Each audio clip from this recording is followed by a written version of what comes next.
Hi, how's it going? This is Resident of Collinwood back with another Dark Shadows video. And this video, my friends, is about death itself, aka Mr. Best. No, not his love, affliction or his obsession even with Amanda Harris. I mean, it's Amanda Harris. Who wouldn't want Amanda Harris? Um, Even death, I suppose. No, not in the afterlife way, but in the other way. Uh, He couldn't make love to her, so I'll give you a chance to make you happy. We all know how that story plays out. This video, however, isn't about so much Amanda Harris. It's about, well, how death delivers death and rewards people in the afterlife. Is there an afterlife in Dark Shadows? Of course there is. There's ghosts after all. Now, I want to be clear. Bill Malloy isn't our first ghost that we meet. Our first ghost we're told about is the widows. Then we hear about the legend of Josette, who jumped from Widow's Hill. Then we see and meet Josette's ghost. Now, none of these ghosts were killed by anybody in the present day time period because they all died in the past. Our first present day ghost, mind you, we do get is one Bill Malloy. Now, I'll come back to Bill here in a moment. I want you to think about this. Three women jump from Widow's Hill. Three. All three women, their spirits do not move on. And death doesn't make them move on either. He doesn't say, go to hell or go to heaven. It doesn't matter to me. He just lets them haunt the hill or haunt the area. This is an interesting fascination when you think about the writers of Dark Shadows. It's like, okay, this is how we're going to treat death. This is how we're going to treat the afterlife. It's going to be so grand and so magnificent. People are going to be on it. And here's the thing, this fan has always been in awe of Dark Shadows and how it dealt with the afterlife. It makes the Final Destination death character look like an act of kindness. Because I assure you, death in Dark Shadows isn't always an act of kindness unless you can actually get to the actual afterlife. And I'll get into what I'm talking about. Okay, so I've talked about the widows of Widow's Hill a lot. I've also talked about Josette. Keep in mind, the widows were already a legend prior to Josette jumping. Each woman had a lover who was a sailor. Each sailor died. They wanted to go be with their husbands. They couldn't live without them, so they all jumped. Then there's Josette Dupre Collins, who was going to marry our buddy Barnabas, and unfortunately got put under a spell and married Jeremiah, who never wanted to get married again because he was married to a woman who could set things on fire. Um, but she does get married to Jeremiah. Jeremiah and Barnabas have a duel. You know how that turns out. Barnabas wins, obviously, for if you don't know the history of Dark Shadows. Also, once Josette loses Jeremiah, she's very mad at Barnabas, and she should be. Also, Angelique and Barnabas get married because Angelique cures Sarah of an illness. He promised her, and Barnabas is true to his word. For all of Barnabas's faults, for all of Barnabas's lies, for all the people he's going to kill in 1897, Barnabas Collins is a man of his word. And yes, I just said all the people Barnabas is going to kill in 1897 and be responsible for killing in 1897. Einstein had the atomic bomb. Einstein and some scientists had the atomic bomb. Dan Curtis and the Dark Shadows writers had Barnabas Collins. Didn't think I was going to use that one, did you? But I did, and it's fun to use. Now, to get back to Bill Malloy, because I do got to get into Barnabas here. You say, wait, Barnabas doesn't die. I'll get into that. Bill Malloy gets killed by our buddy Matthew Morgan, everybody's favorite caretaker, or second favorite caretaker, if you like, Willie Loomis. And who doesn't love Willie Loomis? He gets killed, as Matthew Morgan puts it. I didn't mean to kill him. Well, who means to kill anybody, right? Unless you're Michael Myers. Then you mean to kill every fucking buddy. He accidentally kills Bill Malloy, but he doesn't accidentally cover it up. He intentionally covers up. He tries to cover up Bill Malloy's murder by pushing Bill's body back in the water. Sheriff George Patterson even notes this when Matthew Morgan says, "I wasn't thinking," and George Patterson says, "Oh, I'd say you were thinking real good." It's one of the best lines from a cop in Dark Shadows history. Give credit to Dana, the late great Dana Elker, right? And the writers. So, Bill Malloy, instead of going to heaven or hell, like I've talked about with the widows, death doesn't make people move on necessarily. He doesn't make their souls always move on. In fact, there are ones that do move on, and I'll get into that. We literally have a haunting from Bill Malloy. No, Bill Malloy isn't haunting the hill. He actually talks to Victoria Winters, and what a conversation! Leave or you'll die here too. It's a hell of a warning from the afterlife and a ghost specifically. Is this is this just death doing this for shits and giggles? No, I don't think so, but I also wouldn't put it past him either. I mean, this death figure that I'm talking about in Dark Shadows is so maniacal. He so loves poking people. And then when they die, he doesn't like I said, he doesn't necessarily make their spirit move on, but he doesn't also prevent it from moving on. So here's a figure who literally goes, okay, you can die. Okay, you can die. Okay, you're dead. You don't have to move on. You can haunt that area. That's fine. And when Bill Malloy's character does actually get revenge on Matthew Morgan, and yes, he does get revenge, him and the widows, Ghost, Bill Malloy, Josette, and the widows murder Matthew Morgan. I'm not shitting you. I am not making this up. Ghost murder a person. The supernatural takes action in every way, shape, and form. The ghost caused Matthew Morgan to have a heart attack. Death by fright, ladies and gentlemen. Death by fright. And what a moment in DS history it is. You have Ghost literally avenging a man's death. And one of those ghosts is the man himself, Bill Malloy. Why not, right? What happens to Matthew Morgan? Does he get a ghost? Hell no. He gets a ticket straight to hell. He doesn't get to haunt anything. He doesn't get to haunt the old house. He doesn't get to haunt his old cottage. He doesn't get to haunt anything. This is death, ladies and gentlemen, at its finest. It really is. Or at least you think it is, or I think it is, until we meet our buddy Barnabas. And you might say, well, Barnabas isn't a ghost. True, but as my buddy Gordon Domowski pointed out to me when we were having a brief conversation before we were recording, you know, death doesn't really reward Barnabas. He doesn't make him a ghost. No, no, you can be a vampire. And he's absolutely right. Shout out to him. This is death at its most humorous, I think. And I do mean this. Think what a vampire is. A vampire is an undead creature. Undead means you died physically, but your spirit remained intact and you woke up a member of the undead.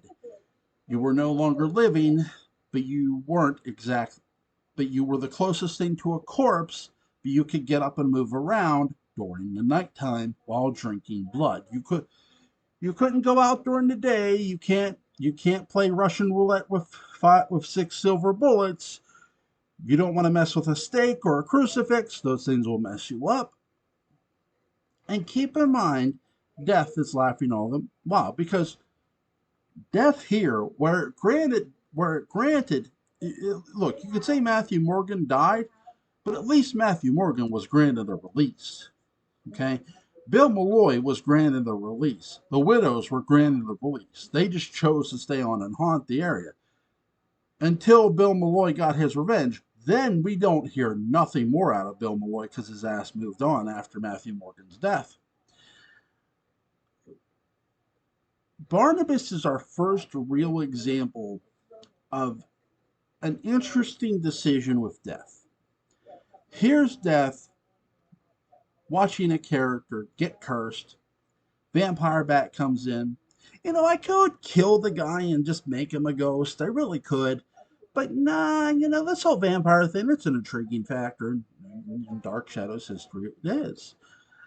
The writers did the right thing, in short. But in the fun and spirit of this video, Death makes one of the most interesting decisions by not allowing Barnabas to move on and say, no, you're going to be a member of the undead, my friend. You are going to need blood. And blood he does need. He is a vampire, after all. Now, are there characters that die that aren't ghosts? Yes. Some people are just ready to move on into the afterlife. They don't need to haunt it, even though they may have been cheated out of their own life. Example, Dr. Peter Guffrey. Dr. Peter Guffrey was murdered by Laura Collins, who was the Phoenix, yet he moves on. He doesn't. You could make the case that he may have something to do with that seance at the end, and I can't say I disagree with you, but I'd like to think Dr. Guthrie was the type of man who really understood what the afterlife was meant to be. Hey, I don't really need to haunt this area. I did get involved in this case because I was hired to. I understand why I was killed. I was finding out too much information. As my buddy Mark Gilman points out, knowing too much information in Dark Shadows and Collinsport itself can get you killed. Now, is his death tragic? Sure, sure. He hits it. He acts like he's seeing fire, because that's what the Phoenix is doing. His car flips, catches fire, and he dies burned alive. What a cruel way to go, right? And you would think when you hear that, surely this guy's gonna have a ghost. Nope. Now, is that Death's decision, or is it Dr. Guffrey's? As much as I'd like to throw Death under a bus and run it over in this sense, I can't. I gotta put, if you understand the character of Peter Guffrey, if you know the character by heart, if you get why the character didn't have a ghost necessarily, we didn't see a ghost, it's because he understood. He understood why he died. He understood that this was, once he found out the truth, he had to realize what kind of danger he was going to be in. And I gotta believe he did. And that's why he was able to move on into the afterlife with no hauntings. Again, could you say he interfered in the seance at the old house? Could you say his spirit was there? You could, and I wouldn't disagree with you. In fact, you may be right. But I would also say Dr. Guffrey didn't stick around and haunt the place, not either. This is not a vengeful man. This was not a vengeful spirit. This was somebody who was so kind and caring to people. Consider that when you talk Death in Dark Shadows. With our buddy Barnabas, he doesn't get to be a ghost, he gets to be a vampire. Now, let's think of all the other characters who got killed, right? When Carolyn dies in 1995, we don't see a spirit. That's true. Why? When Professor Stokes dies in 1995, we don't see a spirit. Why? As much as I'd like to pin this on Death, I also got to pin this on the man who haunted them while they were alive, one Judah Zachary, even though this is Gerard Stiles. This is Gerard Stiles' Judah Zachary arc. The man who haunted them was so evil himself that he did not allow them to haunt. So why Tad and why Callie? Why were they allowed to haunt? It's very simple. Because there were even things that Judah Zachary could not prevent. He could somewhat intervene, but not always. They do allow Barnabas and Julia to escape back to 1970, hoping to warn everybody of the impending doom that's about to hit them right in the face. Yeah, it doesn't work. It doesn't work. 196 197 or sorry 1980 sorry 1798.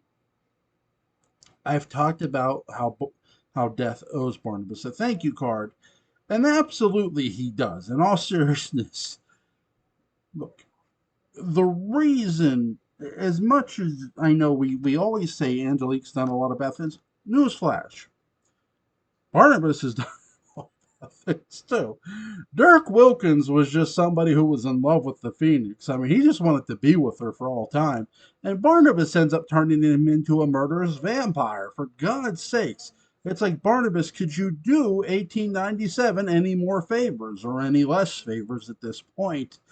It's like, Jesus Christ. I mean, Dirk Wilkins is the most cold-blooded vampire in Dark Shadows history. And I'm serious. Until you watch House of Dark Shadows, he makes Barnabas feel like a saint. No, I'm not exaggerating that. There are deaths that happened prior to 1897. I completely skipped over 1795 for the fun of it, but I'll get back to it now. Okay, so we do see other deaths prior to 1795. Mainly the death of Dr. Dave Woodard, who does get a ghost. Or does he? I severely question where Dave Woodard actually haunted Julia, or this was Barnabas using black magic to make her think she was being haunted. It's a debate I will leave you all with, because even I don't have a direct answer, even though I've watched it. It's one of the best and most intriguing things about Dark Shadows. Is Julia really being haunted? Or is Barnabas thinking she's being haunted? That, my friends, I will leave you all with. And I'd love to hear your answers. Because I don't think there's a wrong answer here. I really don't. Um, the ghost of Sarah. This ghost is so, so great. And yet her story is so sad how she dies. We know how Sarah goes out to find Barnabas because she saw him. She gets caught in the night air. She catches, what do you say, pneumonia or illness, and she dies telling her brother she loves him and he loves her back. The hug is heartwarming and sad. Jonathan Fritz's face sells it all, my friends. What a great actor Jonathan was. And Sharon Lynn's amazing actress. Um, they had great chemistry. Death itself here, is this Death's fault? Death can't prevent what's going to happen. He just is, okay? You got to understand. Keep in mind, when I say death can't prevent it, can't prevent what happens, does he prevent Amanda Harris from jumping off the bridge? Nope, it happens. He just gives her he just gives her a longer leash and a second chance, and there's a difference there. So he can't prevent your actual death. He can, however, give you a second chance. Sarah Collins doesn't get a second chance because, hey, maybe Sarah was always meant to die. Why not, right? I mean, it is possible that Sarah was just always meant to be killed. Sadly, I mean, because think about it. Phyllis Wick gets hung, okay? No matter what happens, like if Victoria didn't even come, if Victoria would have never came back, Phyllis Wick is still getting hung. Sarah is still dying. Sarah's death still happens. Remember, Barnabas says he was mending a doll for her before she got sick and died.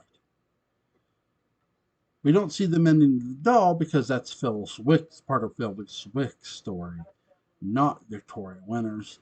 Death itself here, though not directly responsible for Sarah's death, again, he does not tell her ghost to move on. She's allowed to haunt into the afterlife. And why not? Dark Shadows, yes, does tell you there is an afterlife. There's plenty of proof. There's enough ghosts, and there's the ones who decide not to be ghosts, like I've mentioned Dr. Peter Guthrie. 1897 is full of death. Carl dies. Dirk Wilkins does end up getting staked in the heart. Um, the one lawyer gets killed off, played by Humphrey Allen Ostrato. The death Beth Chavez gets killed, jumps off Widow's Hill. There's a lot of death in 1897. Is Barnabas responsible for all of it? No, not all of it, just for a lot of it. I gotta agree with Angelique on this one. There's just things you can't change. You can't change Quentin's fate. And she's absolutely right. Quentin, no matter what, is still going to be a werewolf. You can question how the events differ if Barnabas didn't show up. And sure, that's out there and that's a conversation I'm gonna have for another day. Because it's a fascinating debate, right? But with death, you have to understand when somebody dies, like I've mentioned, death doesn't necessarily intervene in how you die. It doesn't even intervene in you becoming a vampire. Hey, if you're going to become a vampire, hey, become a vampire. That means I have a potential of cashing in more souls. This is death, mind you. Again, um, and again, he doesn't always have you always move. He doesn't have everybody move on. Um, when we finally meet the character, think about this. Amanda Harris is standing on the Brooklyn Bridge.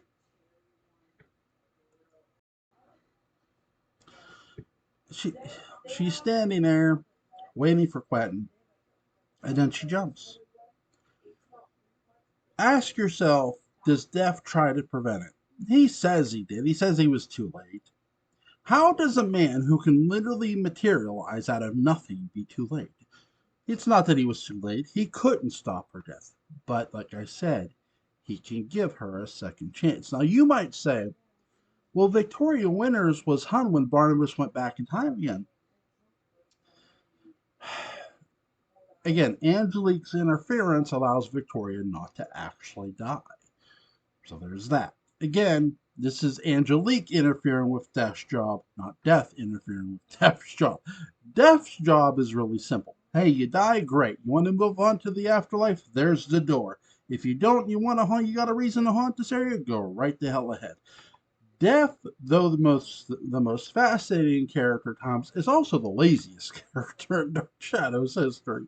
He's a character who has very little to do except for allow people to die. Excuse me, and not necessarily force them to move on, as I've pointed out throughout this video. There have been plenty who have not moved on, and there have been some who have. Great example. Carl Collins has no ghost, and you can laugh at that all you want. Certainly, I am. I wonder if it comes with a fake gun. Bang! Oh my god! Oh my god!